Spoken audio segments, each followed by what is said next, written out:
Olá, boa noite, sejam todos bem-vindos. Esta é a nossa sexta aula da disciplina de Teologia Sistemática 1. Vocês estão bem? Gente, deixa eu só enquadrar melhor a minha câmera aqui, que ela tá torta. Deixa eu ver como é que eu faço aqui. Agora que eu vi que ela tá torta aqui. Quando eu entrei... Só um minuto. Deixa eu ver. Eu tenho tique. Vamos ver. Agora está ok. O professor acaba tendo um transtorno aí de... Agora tá ok, né? Não sei se é meu monitor. Pode ser o monitor que tá meio torto aí. Olá, tudo bem? Todos estão bem? Sejam todos bem-vindos, turma 3. Vamos encerrar hoje a disciplina de Teologia Sistemática 1.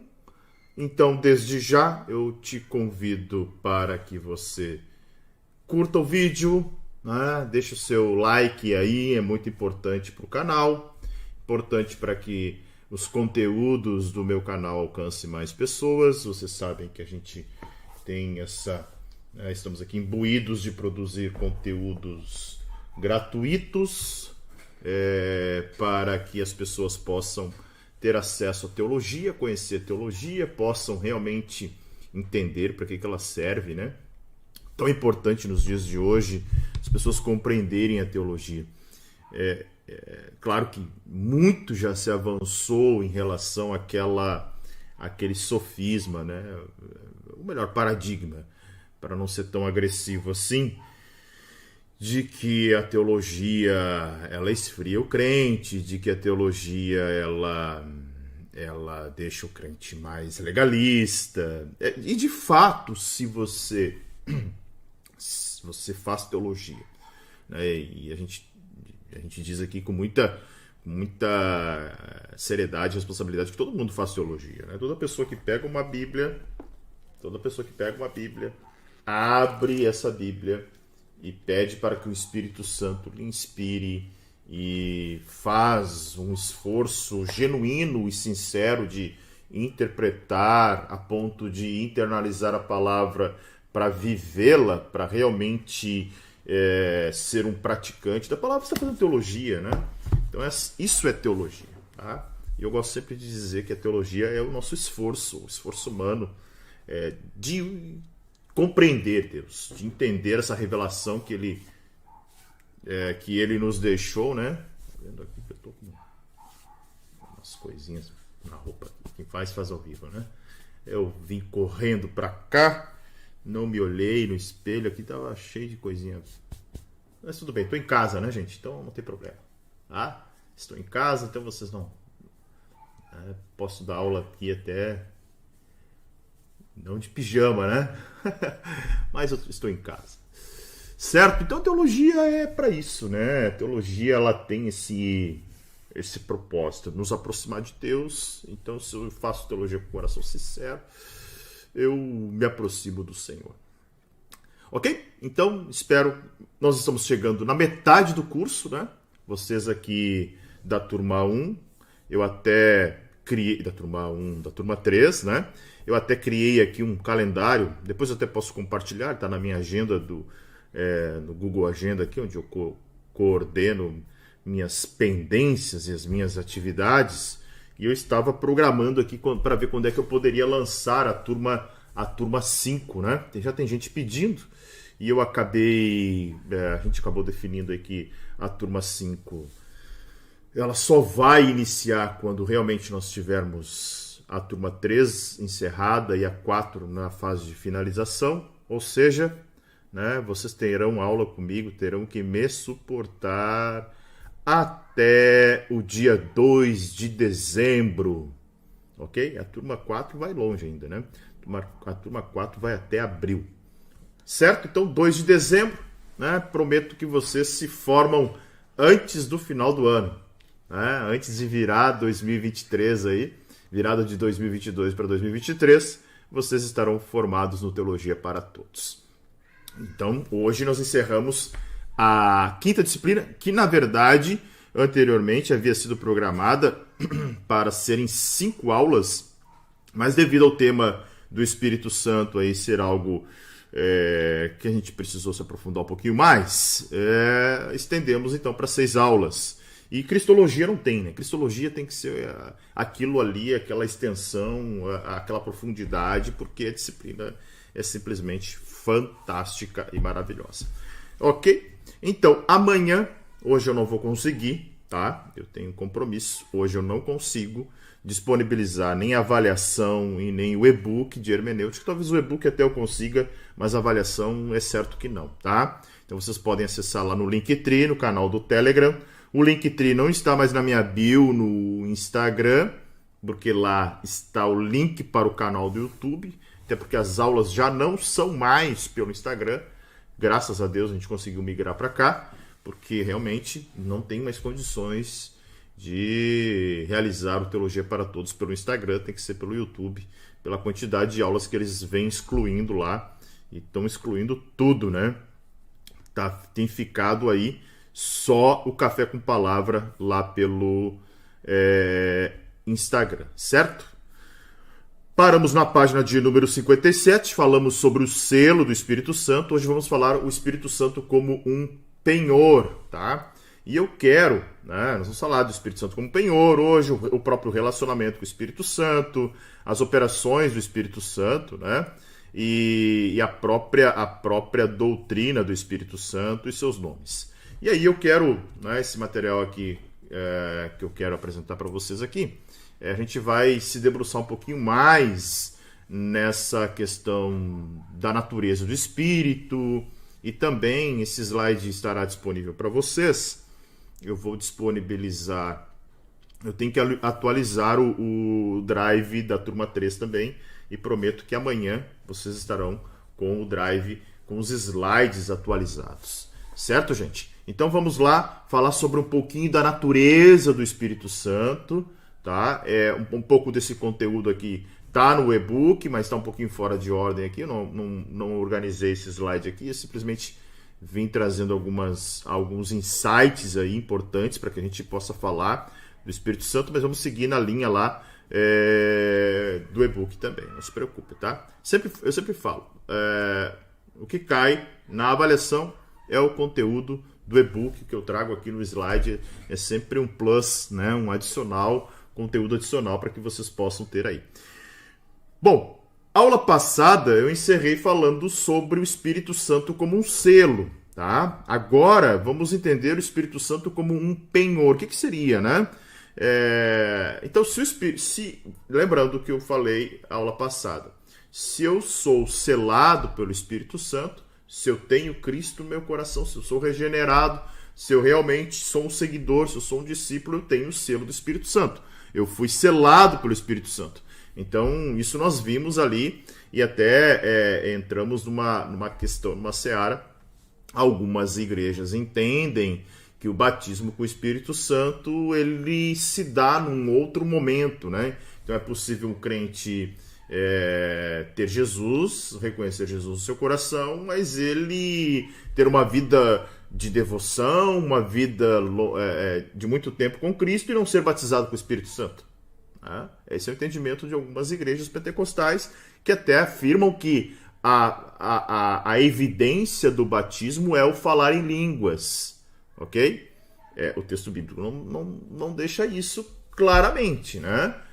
Atos 2, eles falam em línguas, mas ali está muito claro que aquilo ali é uma xenolalia, ou xenolalia, tá? Deixa eu pegar aqui meu lápis para projetar algumas coisas aqui para vocês, porque eu sei que vai surgir dúvida agora, tá? Principalmente quando a gente fala do Espírito Santo. O que é uma xenolalia, tá? E eu vou, deixa eu projetar aqui, porque daí eu vou colocar o texto. É muito importante você compreender o texto que eu quero abordar aqui. Só um pouquinho, tá? Deixa eu me organizar. Aqui. É muita tela aberta, gente. Daí eu vou me atrapalhando, né? Se eu não tiver um cuidadinho aqui, eu, quando ver, clico numa janela, fecho tudo. Mas estamos indo bem.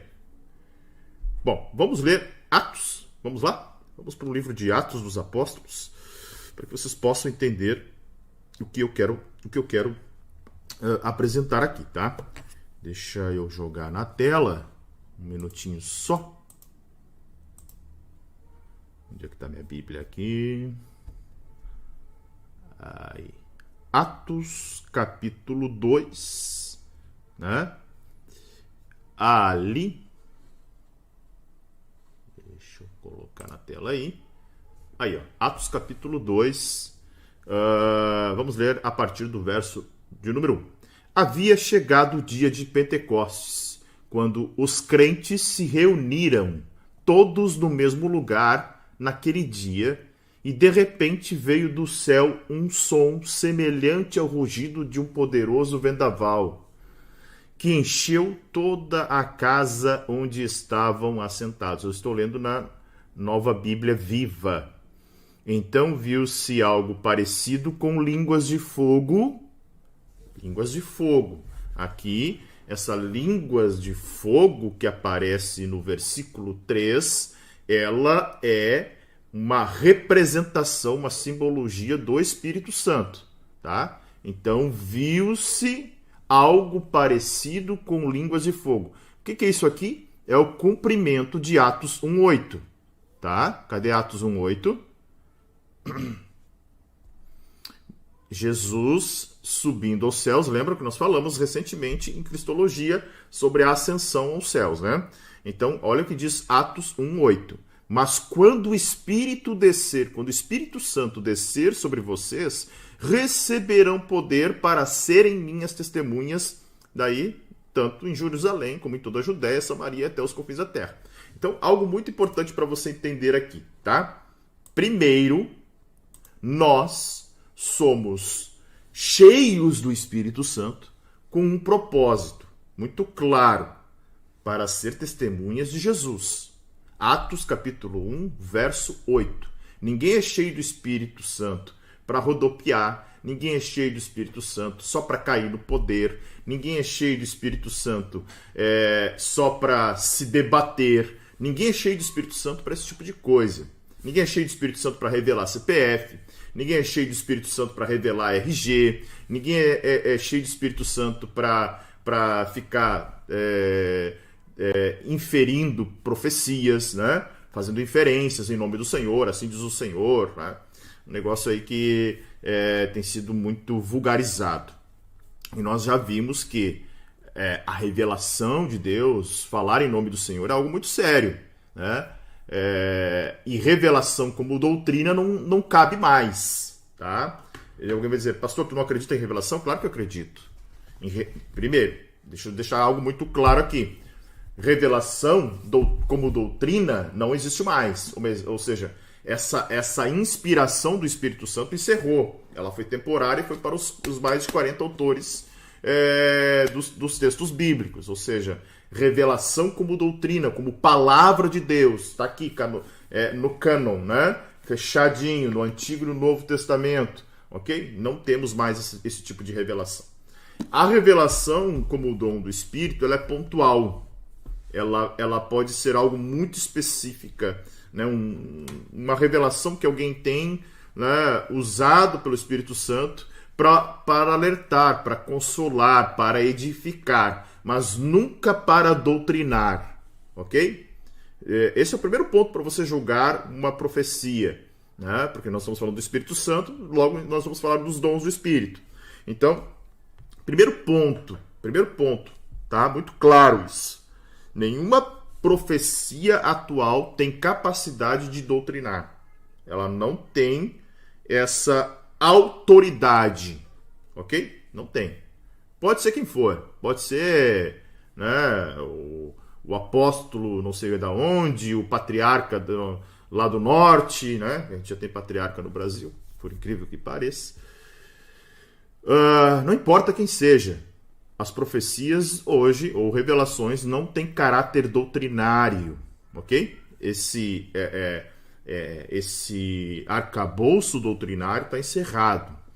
Mas pode, e eu creio sim, nos dons do Espírito, na atuação do Espírito Santo, na capacidade do Espírito Santo de falar por intermédio dos homens, e os homens, sim, serem alertados, serem edificados, serem consolados, serem exortados com uma mensagem, né? E Deus fala, Deus usou uma mula, por que ele não pode continuar usando outras mulas por aí, né? Brincadeiras à parte, mas Deus pode me usar, Deus pode usar você, né? Deus usa, ele é soberano, por que não?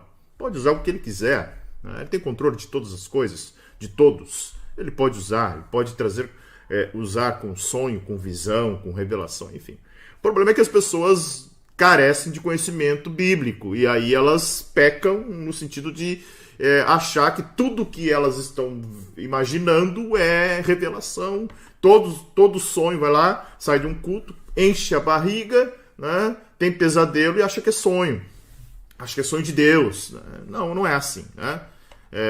Tá aí a ciência para comprovar que o nosso cérebro, ele tem lá, das suas milhares de sinapses diárias, ele tem lá, né, armazena informações do nosso subconsciente de pessoas talvez que a gente nunca viu, mas ao cruzar numa rua, mesmo que você não tenha prestado atenção nela, o teu olho captou e o teu cérebro armazenou aquela imagem. Eu nunca vi tal pessoa, eu te conheço em algum lugar. Claro, tá lá, tá armazenado. Né? Isso é comprovado cientificamente. Mas vamos para o texto, olha só.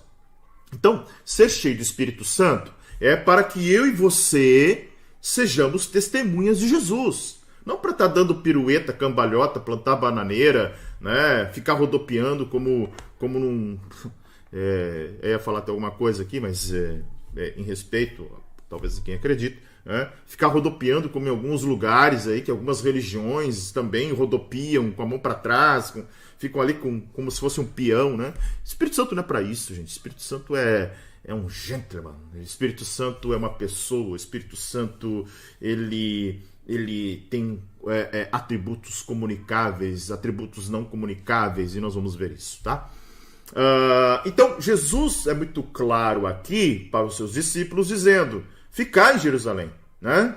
Até que do alto vocês sejam revestidos pelo poder do Espírito Santo, para que vocês sejam minhas testemunhas. Então, até a Nova Bíblia Viva, ela tem um caráter bem interessante, né, da palavra, dizendo, olha, deixa eu ver, não vou conseguir, gente. Não, eu até consigo, só um pouquinho. Eu queria botar um mousezinho aqui, eu acho que vai dar, tá? Só um pouquinho, para ficar mais legal aqui. Deixa eu ver se eu consigo, tá? Só um minutinho. Aí... Aqui, ó. Tá vendo agora? Ficou uma bolinha ali, né? Ficou legal. Olha só, aqui, ó. Então, olha o que o Senhor Jesus está falando, tá? Receberão poder... Opa, ele vai... Não sei se ele vai deixar eu selecionar do jeito que eu queria. Ó, receberão poder para serem minhas testemunhas. Então o texto é muito claro, né? Para serem minhas testemunhas. Aí, olha só. Atos 2, verso 3. Então viu-se algo parecido com línguas de fogo, tá? Que pousaram sobre a cabeça de cada um deles. Estas línguas de fogo, então, é a representação visual do próprio Espírito Santo, assim como quando Jesus está sendo batizado, ele aparece em forma de pomba, aqui em forma de línguas de fogo, tá? O que isso significa? Isso alguns vão classificar como teofania, né? Uma manifestação visível de Deus, tá? Não é um antropoformismo, porque daí seria formas humanas, é uma teofania, tá? Olha o verso 4. Todos os presentes ficaram cheios do Espírito e começaram a falar em línguas que não conheciam, conforme o Espírito Santo os capacitava. Essas línguas aqui eram idiomas. Por quê? Porque o verso de número 5 e 6 vão deixar isso muito claro. Olha só. Deixa eu mudar a cor aqui. Botar um verde. Muitos judeus piedosos tinham vindo de todas as nações do mundo para Jerusalém. E quando se ouviu aquele som, multidões vieram correndo para ver do que se tratava. Lembrando que o verso de número 1 e 2 diz que veio um som do céu, né, semelhante ao rugido de um poderoso vendaval. Então, olha só, tá lá, ó, verso de número 2. O som que as pessoas são atraídas aqui, certamente é esse som semelhante ao rugido de um poderoso vendaval, tá? Beleza, voltamos lá para o verso de número 6. E quando se ouviu aquele som, olha só, ele está se referindo ao som, Lucas está se referindo ao som que ele citou lá no início, né? Poderoso som como um rugido de um vendaval. No verso de número 6 ele vai dizer, e quando se ouviu aquele som, ele não está falando do som das línguas, tá? Eles não foram atraídos pelo falar em línguas, eles foram atraídos pelo barulho, pelo som que veio do céu. Isso está muito claro no texto. É a interpretação de texto aqui, né, que a gente aprendeu na escola. Tá? Ele está falando daquele som, aquele som lá. Multidões vieram correndo para ver do que se tratava. E ficaram espantadas ao ouvir que seus próprios idiomas estavam sendo falados. Então, está muito claro no texto aqui que esses idiomas que estavam sendo falados eram idiomas reconhecidos, ou seja, eram línguas reconhecidas. Aí a gente classifica, e eu vou escrever aqui para você compreender, um minutinho só, tá, um minutinho. Eu até tenho um rascunho de uma outra aula, de uma outra turma, deixa eu ver se eu localizo aqui, pra gente... onde é que tá? Deixa eu ver, gente. Tá aqui, ó. Deixa eu ver se consigo projetar. Aí. Olha só. Para que você entenda. Aquela língua que estava sendo falada é o que nós chamamos de xenolalia. Alguns vão dizer xenolalia. O que é xeno, né? Certamente você já ouviu a expressão xenofobia, né? Medo ou ódio de alguém que é de outra assim, outra nação, né? Deixa eu pegar aqui o termo. Opa, só um pouquinho aí. Deixa eu voltar para cá um minutinho. Meu teclado do computador tá fazendo mudança no... Só um pouquinho. Vamos ver. Só um pouquinho aqui. Só quero pegar a expressão de xeno, né? Xeno, a etimologia da palavra, né? É alguém que vem de fora do país da onde nós estamos, tá? Então, quando a gente fala, por exemplo, xenofobia, é a desconfiança, o temor ou a antipatia por pessoas diferentes do nosso meio. Então, quando a gente fala de xenolalia ou xenolalia, nós estamos falando lalia, língua, né? Tá? Lalia, língua. Xeno é de outro lugar, estranho ao lugar ao qual nós estamos, de outra nação, né? De outra origem. Então, quando a gente diz que em Atos capítulo 2 os homens estavam falando em xenolalia, eram idiomas que eram compreendidos, né? Eram compreendidos, ou seja, era como se alguém estivesse falando num dialeto bárbaro ali, né? E algum outro homem de algum outro lugar que se falasse aquele dialeto compreendesse, né? Era como se alguém estivesse falando um latim, não sei se tinha naquela época, não, mas se estivesse falando cita, né? Ou ainda o próprio grego, aqueles homens ali estavam compreendendo aquele idioma, né? Então, isso é muito importante para a gente entender que aquele dom que estava acontecendo ali, aquela manifestação do Espírito que estava acontecendo ali, era uma xenolalia.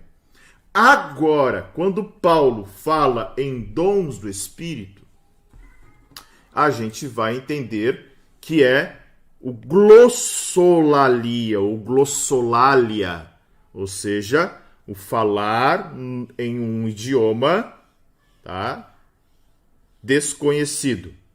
Alguns, né, e até está aqui da outra aula que eu dei, alguns que são chamados de cessacionistas não acreditam na continuidade dos dons e principalmente no dom de falar em línguas, né?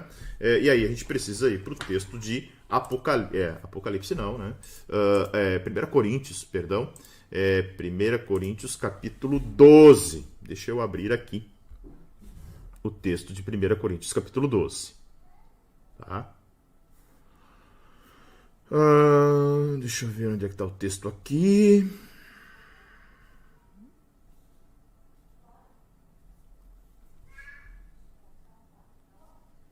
Aqui. 1 Coríntios, capítulo 12, verso de número 10, está na tela. A um ele dá o poder de fazer milagres, e a outro o poder de profetizar, a outro ainda o poder de discernir espíritos que estão falando através daqueles que afirmam proclamar as mensagens de Deus, ou de perceber se realmente é o Espírito de Deus quem está falando. A um ele dá o dom de falar em línguas que jamais aprendeu, tá? Olha só. E outro que também não conhece aquela língua recebe o dom de interpretá-la, tá? É o mesmo e o único Espírito que dá todos esses dons e ele os distribui individualmente, cada um como ele quer. Tá? Então, esse dom aqui, deixa eu pegar a tradução NVT, por exemplo, né? Ó. A outro ainda dá a capacidade de falar em diferentes línguas, tá? Diferentes línguas, ou diferentes tipos de línguas. E aqui está o ponto bem interessante para a gente discutir, né? Alguém poderia dizer, olha, o texto está dizendo que são línguas que a pessoa não conhece, não aprende, tá? Ou não aprendeu. Seria o mesmo xenolalia. Mas o texto, né, ele é bem interessante, porque ele vai dizer tipos de línguas. Olha só, verso 28. Deixa eu achar aqui, ó. 28. Ó. 28, lá no final do 28 diz, os que falam em diferentes línguas. Somos todos apóstolos, somos todos profetas, somos todos mestres, todos nós temos o poder de fazer milagres, todos temos o dom de cura, todos temos a capacidade de falar em diferentes línguas. Aqui nós teríamos então o dom de falar em línguas, em que os que nós chamamos de continuistas se dividem em dois grupos, tá? Existe o grupo de cessacionista, são aqueles que não acreditam nos dons, muito menos no dom de falar em línguas. Para eles, os dons cessaram, ok? Eu não encontro base bíblica para isso, porque nós vamos ver Paulo incentivando a igreja de Corinto a buscar os dons, e eu prefiro ficar com a palavra do que com a interpretação de qualquer outro pastor. Não há nos textos bíblicos nenhuma evidência de que os dons cessaram. Era para a igreja apostólica. Calma lá. A igreja de Corinto não era uma igreja apostólica, né? Não era uma igreja formada por apóstolos. Era uma igreja fundada pelo apóstolo Paulo, né? Era uma igreja fundada pelos apóstolos, mas não eram pessoas comuns, não tiveram nenhuma né, nenhuma regalia por ter a igreja plantada por Paulo. Pelo contrário, Corinto era uma igreja, né, cheia de problemas, cheia de divisões, cheia de facções. Alguns até dizem que eram facções até mesmo contra o próprio apóstolo Paulo, né? Que era uma divisão em relação ao apostolado de Paulo e não intrigas entre a própria igreja. Mas nós vamos ver que até o capítulo 7, quando Paulo está respondendo um monte de perguntas ali, a igreja está empolvorosa, cheio de conflitos internos. E era uma igreja muito... era muito parecida com as igrejas atuais, né? Não tinha muita diferença. Mas era uma igreja rica de dons, Paulo vai dizer. Eles possuíam dons. E o texto é muito claro. Paulo os incentiva a buscar os melhores dons, mas diz que existe um dom supremo, um dom mais importante, né? Um dom mais excelente, que é o dom do amor. Isso ele é muito claro em dizer isso, tá? Então, o texto bíblico não vai colocar nenhum ponto final nos dons, pelo menos nesse período da igreja na Terra, ok? Então, mas os cessacionistas dizem que os dons cessaram. Existe um outro grupo que são os continuistas. Os continuistas vão dizer que os dons continuam, né? São contemporâneos. Só que dentro dos continuistas há diferentes interpretações para o xenolalia e o glossolalia. Há continuistas que dizem, né, mais na linha carismática, dizendo que o xenolalia é o dom de falar em línguas. Ou seja, não existe uma língua estranha, tá? Já as igrejas pentecostais, né, elas acreditam no que nós chamamos de glossolalia, ou glossolalia, que seria a língua como um dom, tá? O falar numa língua estranha, ok? Agora alguém pode perguntar assim, existe língua estranha? Tem um livro que eu gostaria muito de aconselhá-los a ler, que onde é que ele está? Deixa eu achar aqui, tá? Onde é que está ele aqui, gente?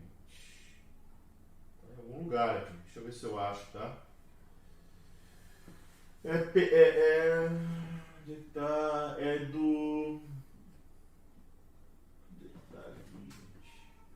Só um pouquinho, tá? Não estou achando, mas eu gostaria muito de indicar esse livro. Muito, muito, muito mesmo. Ele é um livro muito técnico, é um livro esplendoroso. James Smith, que fala pensando em línguas. Tá?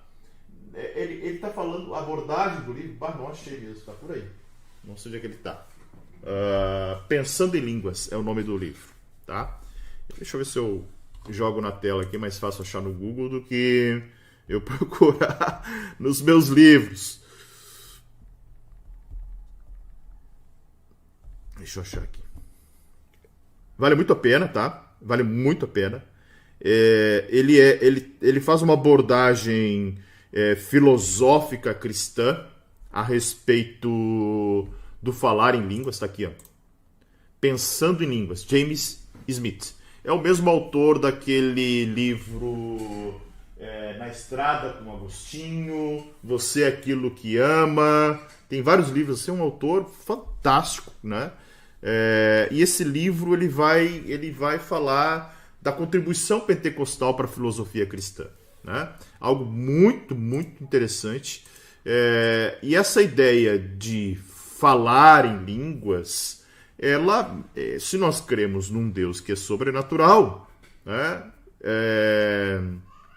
Por que não Deus se manifestar de forma sobrenatural? Tá? Mas só para a gente fechar esse assunto aqui, a respeito da xenolalia e da glossolalia, então nós vemos aí a atuação, né, do Espírito Santo, né? O que importa, na verdade, é nós entendermos que nós somos cheios do Espírito Santo para ser testemunhas de Jesus. Embora alguns acreditam, né, que o batismo com o Espírito Santo só se dá com o dom da glossolalia, né? Por exemplo, eu sou de origem assembleiana. Na Assembleia de Deus se acreditava que a evidência do batismo do Espírito Santo era o falar em línguas estranhas. Se a pessoa não falasse em línguas estranhas, ela não era batizada com o Espírito Santo. Ela poderia ter a vida mais piedosa, de oração, de leitura, de ser temente a Deus, ter mudado o seu caráter. Mas se ela não falasse em línguas, ela não era batizada com o Espírito Santo.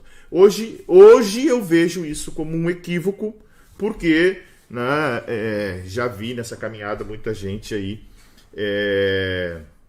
E o batizado no Espírito Santo não é o falar em línguas. Né? Tu é batizado no Espírito Santo para falar em línguas? Não, tu é batizado no Espírito Santo para ser testemunha de Jesus. Olha o que o Espírito Santo fez com o Anderson. Olha como ele era, olha como ele é hoje. Ser testemunha de Jesus. Olha o que Deus fez com ele. Né? Então, pode ser uma evidência. Eu hoje, né, sou continuista, óbvio. Creio nos dons, creio na contemporaneidade dos dons, mas não acredito que a glossolalia seja a única evidência de um batismo no Espírito Santo. Tá? Não creio nisso. Tá?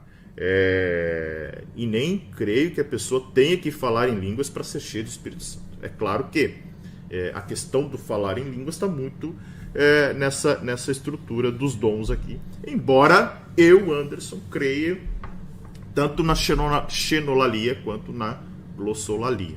Tá? Mas me enquadraria aí mais como um carismático, mesmo crendo nessas duas vertentes, do que esse modelo pentecostal, ou melhor, neopentecostal, que existe no Brasil hoje, que está tão vulgarizado. Né?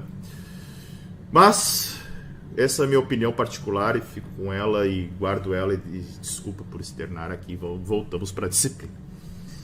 Bom, a natureza do Espírito Santo, nós precisamos ver, então, voltando lá, antes de fechar esse ponto da natureza, tem a questão do penhor que eu estava falando, né? Justamente isso.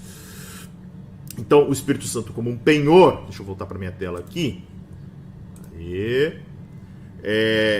ele prova a nossa segurança, né? Provando a nossa segurança, o Espírito Santo não é visto somente como um selo, mas também como um penhor, ou seja, garantia da nossa herança. Tá? Um penhor, o que é um penhor? É um pagamento que nos dá fundamento e confiança nas intenções de alguém. Né? Você vai lá e penhora alguma coisa. Né? É a garantia. Né?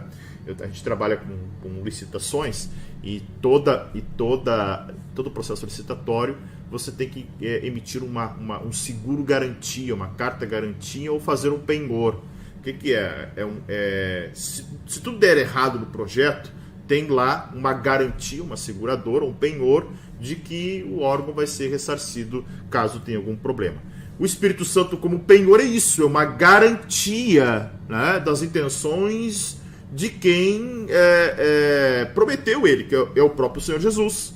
Ele prometeu. Né?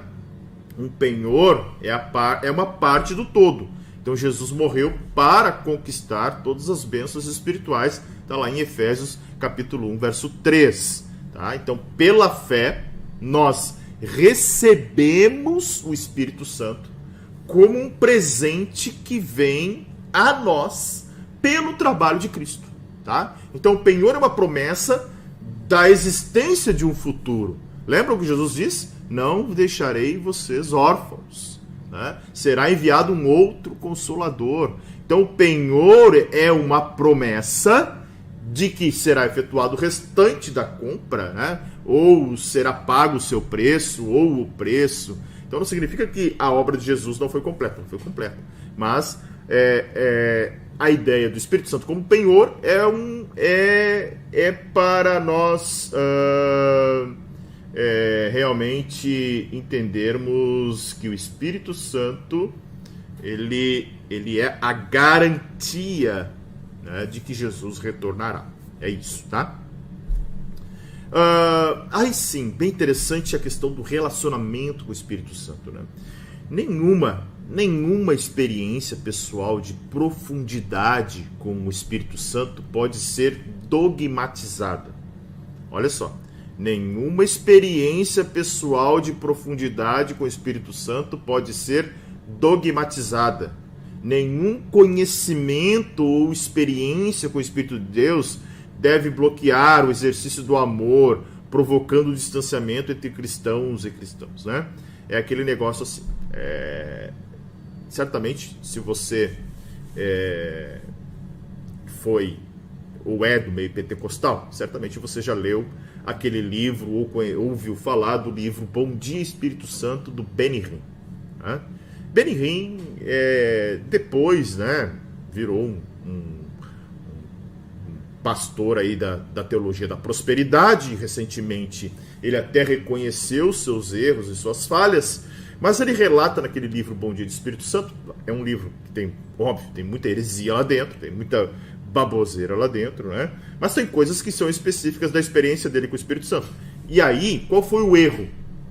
O erro foi dogmatizar, né? Se ele teve uma experiência, e ela pode ter sido genuína em parte do que ele relatou no livro, né? Não quero aqui adentrar nesse mérito, mas é bem provável que aquela experiência tenha sido para ele. Então não dá para dogmatizar, não dá para dizer, olha, todo mundo agora sai por aí dando bom dia para o Espírito Santo quando acorda. Não dá para dogmatizar. Então, o relacionamento com o Espírito Santo é um relacionamento de uma pessoa com outra pessoa. Se o Espírito Santo é uma pessoa, existe a possibilidade de padronizar os relacionamentos? Você padroniza os seus relacionamentos? É claro que não. Com uma pessoa tu te relaciona de um jeito, né? Com o teu pai tu te relaciona de outro, com o teu cônjuge é outra relação, com teus filhos é outra, com o teu pastor é outra, com os teus irmãos da igreja é outra, com os colegas de trabalho é outra. Ou seja, você não age igual, né? Não é a mesma relação com todos. Assim é o Espírito Santo. Então, nenhum ensino, né, e aí entra o alerta para os pentecostais, é que nenhum ensino sobre o Espírito Santo que contrarie a Bíblia tem qualquer validade, tá? Nenhum, porque Deus não é Deus de confusão, gente. Ah, mas Deus falou por intermédio da boca do fulano e ele é profeta. Contraria a Bíblia? Fica com a Bíblia, né? Tem uma frase que eu não vou lembrar de quem é o autor, mas ele vai dizer assim: se por um acaso, né, se por um vacilo, se por uma aberração da natureza, a verdade for contraditória a Cristo, eu fico ainda com Cristo, né? Claro, é um exagero, uma expressão exagerada, até porque Jesus mesmo disse que ele é verdade, né? Mas o que eu quero dizer com isso? Jesus é a palavra viva, né? E o próprio Deus se revelou tanto pela palavra viva quanto pela palavra escrita. E se ele se revelou, está aqui a experiência, né? Então, qualquer experiência que você tenha com o Espírito Santo, que alguém diga, é verdade, fulano é profeta, contradiz a Bíblia, não tem validade. Nenhuma realidade na vida humana do salvo, tal como intelectualidade, um seminário teológico, liderança eclesiástica, ou a experiência ministerial, ou ainda anos de conversão, nada disso contribui com autoridade infalível sobre o assunto do Espírito Santo. Não, vem cá, olha, eu tenho 30 anos de fé, então eu sei sobre o Espírito Santo. Tu não sabe, né? Eu tenho experiência, eu estou vivendo um avivamento. Não, o Espírito Santo é relacionamento, cada um tem o seu relacionamento com ele, tá? Até porque aquele que julga os irmãos em Cristo e deles se afasta por divergências da opinião a respeito do Espírito Santo, revela a sua própria ignorância e também limitação espiritual, né? E aí tem algo muito importante lá na página 59, só se pode aprofundar no relacionamento com o Espírito, tá? Quem já teve genuína experiência de conversão, ou seja, o cara se converteu mesmo, se arrependeu, mudou de vida, ele é outra pessoa. Somente quem deseja continuamente algo mais de Deus em sua vida, né? Ou seja, é um interesse perseverante. Somente quem conhece experimentalmente a morte diária na cruz, tá? Somente quem busca tomar posse do poder da ressurreição, ou seja, de uma vida de morte para a carne e vida no espírito, somente quem tem por único objetivo a glória de Deus, tá? Aí sim. E não conhece em sua vivência diária outro Senhor a não ser o Senhor Jesus Cristo.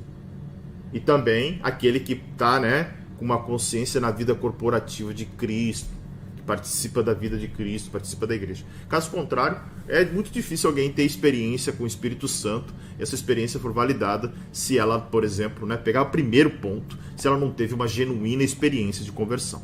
Por quê? Porque o relacionamento profundo com o Espírito Santo não é obra exterior, não é fala em línguas, né, revela, não é nada disso. Não é sensação, não é destaque pessoal, não é para ser visto como uma pessoa santa, não é para ser visto como uma pessoa espiritual, não é para que você tenha vitórias espirituais, posição, elogio, destaque, prosperidade, conhecimento, não. E o Espírito Santo nem se manifesta, né, por sensações, agitações, isso nem sempre significa experiência profunda com Deus, tá? Experiência profunda com Deus não é barulho. Experiência profunda com o Espírito de Deus nem sempre produz contentamento pessoal e apoio geral. O contrário, muitas vezes, também é realidade, né? Ou seja, este agir do Espírito Santo, muitas vezes, é uma profunda tristeza em relação ao pecado. Por que não? Uma profunda dor em relação às nossas mazelas, tá? E claro, óbvio, né? Aí conforto em saber que nós fomos restaurados, que nós fomos regenerados. Isso é relacionamento profundo com o Espírito Santo, tá? Ele nunca visa destaque, elogio, prosperidade, mas pelo contrário, né? Despojamento, relacionamento profundo, afastamento do pecado, arrependimento, coração contrito. É isso que o Espírito Santo faz, tá? Então, relacionamento profundo com o Espírito Santo é experimentar vitória interior sobre o pecado, tá? Sobre o pecado. É isso que é relacionamento com o Espírito Santo. É quando eu venço o pecado.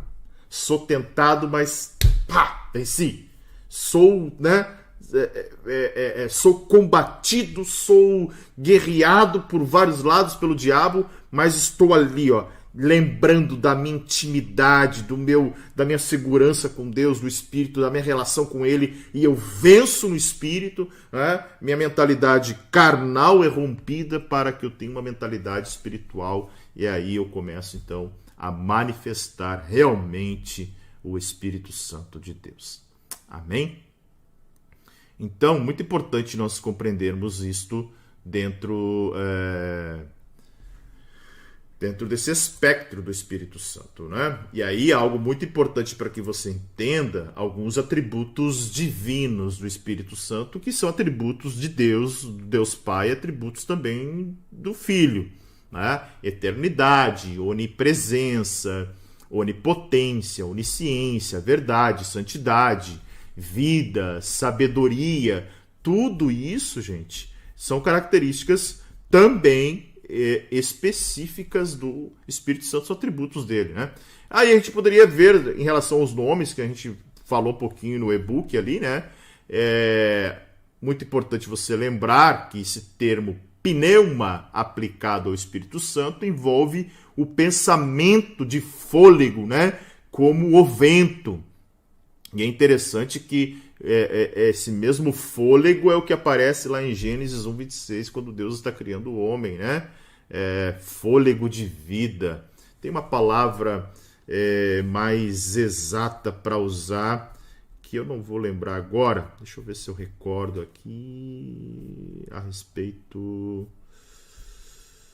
da palavra, a palavra hebraica para... Deixa eu achar aqui, gente, só um minutinho. Onde é que está? Eu até li hoje isso. Deixa eu achar aqui. Achei. Nefesh, tá? Nefesh. Eu vou escrever lá para você. Só um pouquinho, tá? Onde é que tá aqui? Aqui.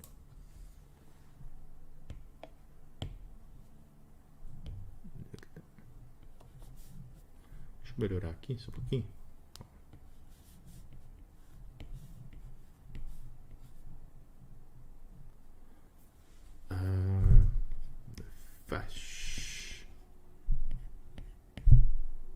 Nefesh.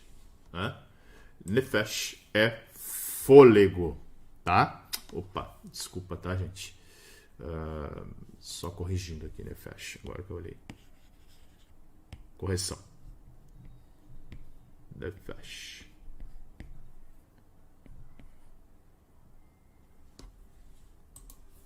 Deu um branco. É só CH. Acontece, né? Aí, Nefesh. O que é Nefesh? É fôlego, tá? Nefesh é fôlego. Vai aparecer lá em Gênesis, capítulo 1, verso de número 26. Então, quando a gente fala que o Espírito Santo, né, pneuma, que é grego, já é grego, Nefesh em hebraico, tá? Aplicado ao Espírito Santo, envolve esse fôlego. Então, quando Deus sopra o fôlego no homem, né, é Nefesh, tá? Ou seja, é o vento do Espírito, fôlego, sopro, né? O hálito de Deus, né? Se a gente vai dar um antropopatismo aqui, né? Explicando que o homem se tornou alma vivente a partir do momento em que o fôlego de Deus, o Nefesh de Deus, invadiu o homem, entrou dentro do homem. Então o Espírito Santo também é apresentado como fôlego, como vento, né? Nós vamos ver, né, o próprio Jesus falando naquele diálogo com Nicodemos em João 3, 6 a 8, né, que o Espírito Santo é o vento. Ele é comparado como água, né? É comparado como óleo, água que purifica, óleo, né? Óleo também como presença, como ser cheio dele, é comparado como uma pomba, né? Então, água traz vida, óleo ilumina e pomba, nós vamos ver a própria pureza de Jesus, tá? E ele é comparado como selo, como nós já vimos, e também como penhor, certo? Então, aí nós vemos o Espírito Santo sendo comparado e os seus possíveis nomes, podemos dizer assim, né? Ok? Onde é que tá aqui? Deixa eu voltar para nossa telinha aqui. Pronto. Deixa eu achar aqui. Bom, agora, deixa eu avançar um pouquinho aqui. Vamos falar sobre a obra do Espírito Santo, tá? Onde é que tá mesmo? Aqui. Lá na página de número 60, nós temos as operações do Espírito Santo, tá? O Espírito Santo, ele trabalha, né? Nós vimos ele nos tempos do Antigo Testamento, tá? E também nos tempos do Novo Testamento e principalmente agora, tá? Então, o Espírito Santo, ele trabalha, a obra do Espírito Santo, ela pode ser classificada, por exemplo, em relação ao universo material. Ele atuou na criação, né? Ele atua na restauração e na preservação, tá? Ou seja, se o universo foi criado, será restaurado, se o universo possui um controle pela parte de Deus, o Espírito Santo está envolvido nesse processo, né? Já em relação aos homens não regenerados, né, o Espírito Santo tem um trabalho aí de convencimento. Tá? A palavra vai dizer que ele convence o homem do pecado, da justiça e do juízo. Então ele tem um trabalho em relação ao mundo material, ele tem um trabalho em relação aos homens não regenerados. Em relação a Cristo, né, ele também trabalhou, também tem obra do Espírito Santo em relação a Cristo. Primeiro, quando o próprio Jesus foi concebido pelo Espírito Santo. Lucas é muito claro em dizer: descerá sobre ti o Espírito Santo, e a sombra do Altíssimo, né, te cobrirá, o poder do Altíssimo te cobrirá. Então, isso fala do anjo para Maria, né? Então, o Espírito Santo atuou nessa concepção sobrenatural. Tá? Olha que coisa magnífica, gente, nessa concepção sobrenatural. Então, o Filho de Deus, né, teve o seu corpo, olha que coisa magnífica, né? Foi o próprio Espírito Santo que produziu um ato criador, um ato criador, né? Dessa encarnação, quando o Verbo se fez carne, era a ação do Espírito Santo nesta concepção sobrenatural. Quando ele unge Jesus com o Espírito Santo, quando Jesus é guiado pelo Espírito Santo ao deserto para ser tentado, Jesus foi cheio do Espírito Santo, né? E quando ele realiza o seu ministério no poder do Espírito Santo. Então notem que Jesus e o Espírito Santo estavam atuando em conjunto numa obra, né, magnífica. Aí outros exemplos da obra do Espírito Santo com Cristo, né? Ofereceu-se sacrifício pelo Espírito Santo, ressuscitou pelo poder do Espírito Santo, deu mandamentos aos seus pelo próprio Espírito Santo, nós vamos ver em Atos, né? E ele é o próprio doador do Espírito Santo. É o próprio Jesus quem doa, é o próprio Jesus quem envia o Paracleto, tá? Em relação às Escrituras, o Espírito Santo é o seu próprio autor, o agente divino, né? É ele quem inspirou, é ele quem soprou. Lembram lá de bibliologia que nós cremos, né? Toda a igreja cristã que tem a Bíblia como, né, a gente pode chamar de cristã quem tem a Bíblia como sua única fonte de regra e fé, né? Igrejas, por exemplo, e aqui, né, igrejas que possuem outros livros, né, outros escritos e valorizam eles no nível da Bíblia, não são chamadas de igrejas cristãs. Podem ser seitas, por exemplo, né? Tem uma igreja aí que ela é muito conhecida mundialmente e ela tem um livro lá que o seu fundador diz que recebeu de um anjo chamado Moroni, né? O livro, ou chamado Livro dos Mormons, como você pode conhecer assim, né? Então, dar importância para aquele livro no mesmo nível da Bíblia não coloca essa igreja como uma igreja cristã, porque as igrejas cristãs creem na inspiração plena, ou seja, na sua totalidade e verbal, soprada, inspirada, aquilo que a gente viu antes, o sopro, né, do Espírito Santo. Então foi o Espírito Santo como agente divino que comunicou-se com os autores da Bíblia, e nós já vimos isso, né, lá em bibliologia. Ele também é o seu intérprete, não esqueçam daquele processinho que eu tenho falado com muita frequência aqui, né, que você precisa compreender. Deixa eu jogar aqui na tela. Vamos lá. Nós temos lá inspiração.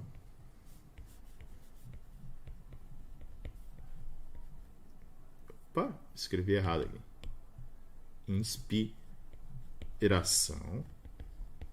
Tá? Que o autor bíblico, tá, recebeu. Faz de conta que isso aqui é um documento, tá? Faz de conta que isso aqui é um papiro. Tá aqui o papiro. Tá aqui o autor bíblico. Vamos desenhar um bonequinho aqui. Tá aqui o autor bíblico, tá? O Espírito Santo inspirou o autor bíblico. Certo? Deixa eu botar de vermelhinho aqui. Quem inspirou? O Espírito Santo. Tá? Vou botar aqui autor. Só um pouquinho.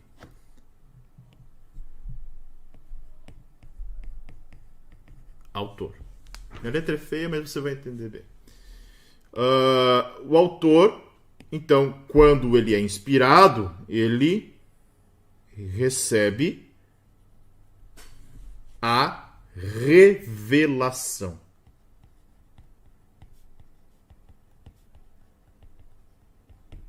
A revelação está no texto bíblico. Agora, né, milênios depois, tá?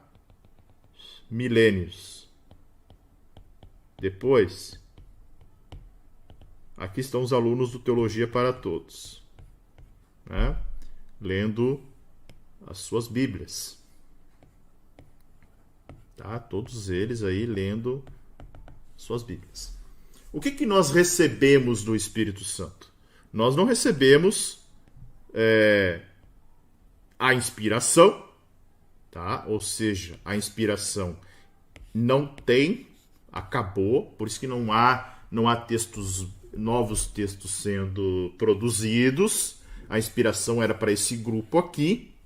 A revelação já está canonizada, ou seja, nós já temos o cânone definido, tanto do Antigo quanto do Novo Testamento.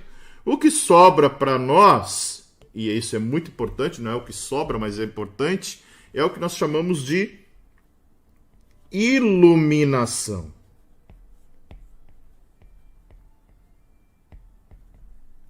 Deixa eu melhorar aqui. Tá um pouquinho, tá? Ficou feia aqui minha letra.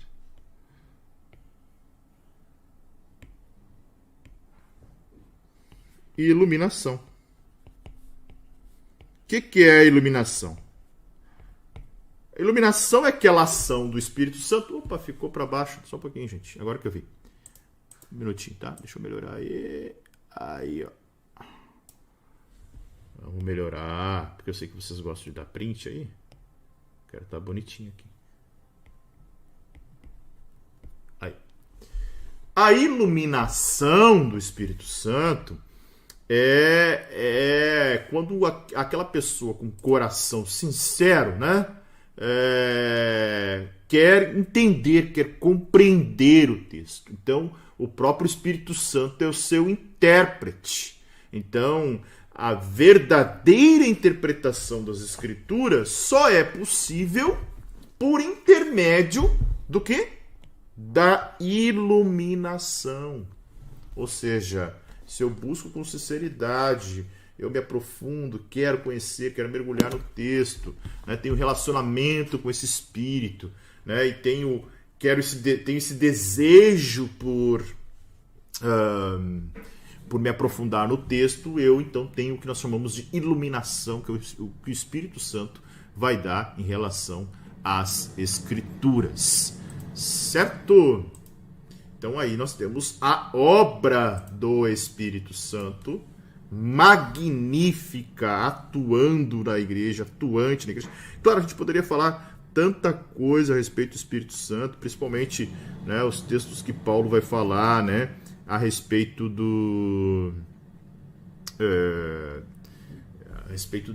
das potestades, batalha espiritual, mas aí entra um campo que também é bem complicado.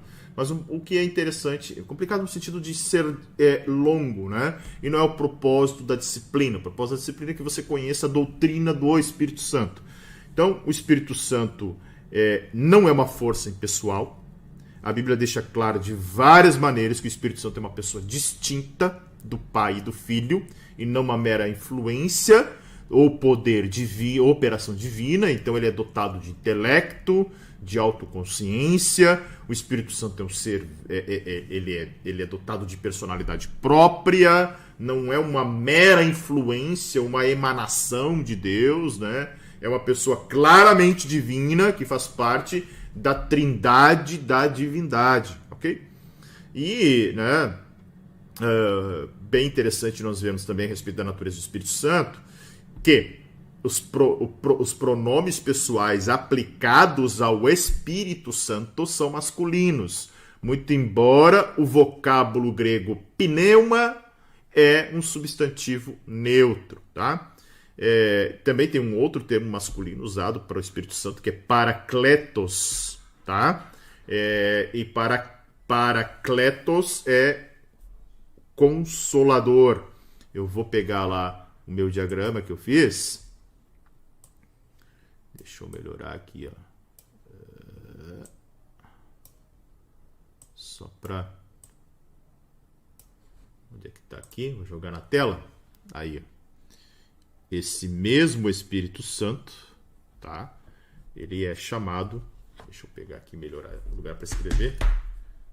Aqui, ó. Tá aparecendo bem aí? Não.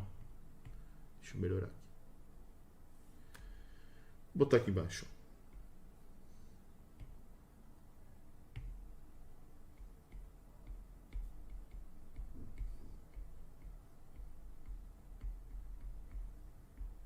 Paracletos. Paracletos significa outro consolador ou consolador, tá? Então, aí você pode entender o que é o Paracletos, certo? Ok? Deixa eu ver lá, o que mais a gente tem ainda para ver hoje? Onde é que estamos? Lá. Então, a ideia do Paracletos é um outro consolador, né? Igual a Cristo, está lá na página 61. Então, o Espírito Santo possui características pessoais, né? Como inteligência, vontade, amor, bondade, tristeza, além de características próprias, específicas do Espírito Santo, pessoais do Espírito Santo, que também possui atos pessoais. Ele investiga minuciosamente. Tem um texto lá em 1 Coríntios, capítulo 2, verso 10. Olha só. 1 Coríntios, capítulo 2, verso de número 10. Esse texto é bem bacana. Olha só. Muito legal a gente olhar ele, que diz assim: mas foi a nós que Deus revelou estas coisas por seu Espírito, pois o Espírito sonda todas as coisas, até os segredos mais profundos de Deus. Deixa eu ver se eu tenho aqui a Almeida Corrigida Fiel. Não tem aqui. NA. Mesma coisa, porque o Espírito sonda todas as coisas, tá? O Espírito sonda todas as coisas. Então é interessante, é uma ação do Espírito Santo, né? Ele intercede, Paulo vai dizer lá em Romanos capítulo 8, verso 26, que ele intercede com gemidos inexprimíveis, ele ensina, ele guia, né? Ele convoca, ele chama, ele vocaciona. Então isso é muito interessante a gente compreender essas questões que envolvem o Espírito Santo. Lá na página de número 61, nós temos aí algumas implicações da doutrina do Espírito Santo. Então, o Espírito Santo, de novo, né, é uma pessoa, tá? Não uma força vaga, não é um sentimento, não é um arrepio, não é um calafrio. Ele é alguém com quem podemos ter um relacionamento pessoal, alguém a quem podemos e devemos orar. Tá? Muitos crentes acabam até negligenciando essa intimidade, essa relação com o Espírito Santo. E por isso às vezes não compreendem um texto que Paulo vai falar ainda ali, nós estamos lendo em 1 Coríntios. Deixa eu voltar aqui, porque isso é fundamental para você entender. Aqui, ó. Deus, porém, revelou isso a nós por meio do Espírito Santo. Verso 10. Porque o Espírito sonda todas as coisas, até mesmo as profundezas de Deus. Olha agora, verso 11. Tá? Pois quem conhece as coisas do ser humano, a não ser o próprio Espírito humano que nele está? Assim, ninguém conhece as coisas de Deus, a não ser o Espírito de Deus. Então, olha o que Paulo está dizendo. Se você quer conhecer a Deus, você tem que ter o Espírito de Deus. E nós, olha o que Paulo vai dizer agora no 12. E nós não temos recebido o Espírito do mundo. Paulo dizendo, olha, nós não somos carnais, gente. Né? Nós recebemos um Espírito que vem de Deus. Ou seja, se o Espírito de Deus conhece as coisas de Deus, eu só posso conhecer a Deus se eu tenho o Espírito de Deus. É a matemática de Deus aqui, tá? É bem simples. Para quê? Nós recebemos o Espírito que vem de Deus, para que conheçamos o que por Deus nos foi dado gratuitamente. Olha que texto claro, transparente, né, que Paulo está dizendo. Agora vai dizer, disto também falamos, não em palavras ensinadas pela sabedoria humana, mas ensinadas pelo Espírito, conferindo coisas espirituais com espirituais. Ora, a pessoa natural não aceita as coisas do Espírito de Deus porque lhes são loucura, Um homem natural, falar de Espírito de Deus, falar de intimidade com o Espírito de Deus é algo assim, legal. Eu creio em Deus, mas relacionar com Deus, Deus morar dentro de mim, são coisas assim que não cabem, né? O homem natural não entende isso. Ele vai dizer, ele não pode entendê-las, porque elas se discernem, essas coisas de Deus se discernem espiritualmente. Verso 15. Porém, a pessoa espiritual julga todas as coisas, mas ela não é julgada por ninguém. Uma tradução que eu gosto mais vai dizer que... deixa eu ver se a Almeida Revista Corrigida vai dizer... essa aqui. Eu prefiro essa aqui. Mas o que é espiritual discerne tudo, e ele de ninguém é discernido. Porque quem conheceu a mente do Senhor para quem possa instruí-lo? Mas nós, irmãos, temos a mente de Cristo. Aleluia. Então, ou seja, o homem que recebe o Espírito Santo, a mulher que recebe o Espírito Santo, ele não é mais um crente carnal. Não dá para gerar a obra da carne e fruto do Espírito. Não dá para ter mente carnal e mente de Cristo. Não dá. Ou você tem a mente de Cristo ou você não tem. Então, Paulo está sendo muito transparente, muito claro nesse texto, né? Então, que a gente possa compreender essas coisas de forma a ficar mais nítida essa questão da comunhão com o Espírito Santo, da intimidade que o crente tem que ter com o Espírito Santo. Ok? Então, o Espírito Santo, sendo plenamente divino, página 62, deve receber a mesma honra e respeito que a gente dispensa ao Pai e ao Filho. É apropriado adorá-lo como adoramos a eles. Não se deve pensar que ele seja, em algum sentido, inferior. O Espírito Santo é inferior, né, porque ele é a terceira. Não, terceira pessoa da Trindade, não. O Espírito Santo é um com o Pai e com o Filho. A sua obra é a expressão e execução. Olha só. Olha o que eu vou dizer aqui. A obra do Espírito Santo é a execução daquilo que os três planejaram juntos. Pai, Filho e Espírito Santo. Aquilo que eles arquitetaram, planejaram. Estou dizendo aqui em termos que a gente possa entender, né? Perdão. Então, essa obra do Espírito, gente, é essa execução, tá? Então, para que você compreenda muito bem. Certo?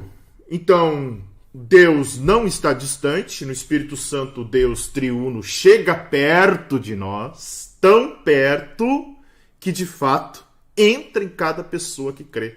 Paulo vai dizer lá em 1 Coríntios capítulo 3, verso 6, por acaso não sabeis que vós sois o templo do Espírito? O Espírito habita em nós, tá? Ou seja, Deus é até mais íntimo de nós agora do que quando encarnou. Agora ele habita, por operação do Espírito Santo, ele torna-se, aí torna-se a palavra Emmanuel, Deus conosco, né? Não conosco só na habitação, mas Deus conosco no nosso dia a dia, em nossa vida. Isso é a comunhão com o Espírito Santo. E o Espírito Santo é livre para agir da maneira que quiser. Ele nunca fará nada que contrarie a sua palavra. Nenhum ato do Espírito Santo pode ser contrário à sua natureza e seus atributos divinos, porque Deus não é Deus de confusão, mas sim de paz. Certo? E os nomes do Espírito Santo, para encerrar, né? Nós já vimos um pouco, no Antigo Testamento o Espírito Santo era mais conhecido como Espírito de Deus. Já nas páginas do Novo Testamento, o Espírito Santo é chamado de Espírito de Deus, Espírito de Cristo, Espírito do Pai, Espírito do Senhor, Espírito Santo em Atos, Espírito de sabedoria e de revelação, Espírito de poder, de amor e bom senso, lá em 2 Timóteo, capítulo 1, verso 7, Espírito de adoção ou de oração, em Romanos 8, Espírito de santificação em Romanos 4, Espírito de vida em Romanos 8, Espírito de mansidão em 1 Coríntios 4, Espírito de consolo em Atos, Espírito de glória em 1 Pedro, Espírito de selagem, garantia de vida eterna, que nós já vimos, né? Espírito de todas as bênçãos carismáticas cristãs, 1 Coríntios 12, Espírito da verdade, Paracletos, Consolador. Amém? Que Deus abençoe. A questão dos dons do Espírito, eu coloquei como apêndice, né? E até coloquei como lá a partir da página 64, né? Colocando assim, para carismáticos e pentecostais. Se você é um cessacionista, se você não acredita nos dons do Espírito, você, né, não precisa fazer a leitura dessa página 64 e diante, até porque ele é um apêndice, não cai na prova, tá? Nossa disciplina vai até a página 63 mesmo. A partir da página 64, o que nós temos ali é um apêndice para falar dos dons do Espírito, né? Daquilo que Paulo fala, da classificação dos dons, o batismo do Espírito Santo como revestimento de poder, tá? Então, muito claro esse batismo no Espírito Santo quando nós somos regenerados, tá? Porque é um revestimento de poder, isso é muito claro, muito interessante.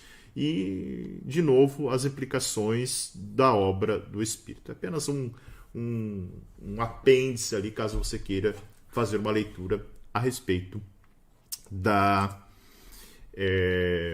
dos dons do Espírito. Certo, gente? Finalizamos nossa disciplina de Teologia Sistemática 1. Eu convido você a deixar seu like nesse vídeo, compartilhe depois aqui, venha comentar depois que a live for publicada, venha aqui, volte nos comentários, diga aula assistida, né? Deixe a sua percepção sobre a doutrina de Cristo e a doutrina do Espírito Santo, que nós vimos em 6 aulas aí, né? 3, 6, 9, quase 10 horas de aula, né, a respeito da doutrina de Cristo e da doutrina do Espírito Santo. Venha aqui, volte, comente depois, né, curta, né, deixe o seu like. E amanhã vocês receberão, estará no Linktree, tá? O Linktree está no grupo do Telegram. Eu tirei lá da minha página do YouTube. Tô com o YouTube na cabeça. Do Instagram, né? Tirei do Instagram. Mas tá fixado lá no canal do Teologia para Todos. Tá fixado, é barbada de você acessar lá. Fixado, você pode acessar, tá bom? E você então tem a possibilidade de amanhã baixar o e-book de hermenêutica e iniciar a avaliação de Teologia Sistemática 2. Certo? Uma ótima sexta-feira. Que Deus abençoe você. Faça a prova com calma. Estamos na metade do curso. Persevere, continue. Temos muita coisa boa para ver pela frente ainda. Que Deus abençoe. Fique na paz que excede todo entendimento. E até a próxima, se o Senhor Deus assim permitir.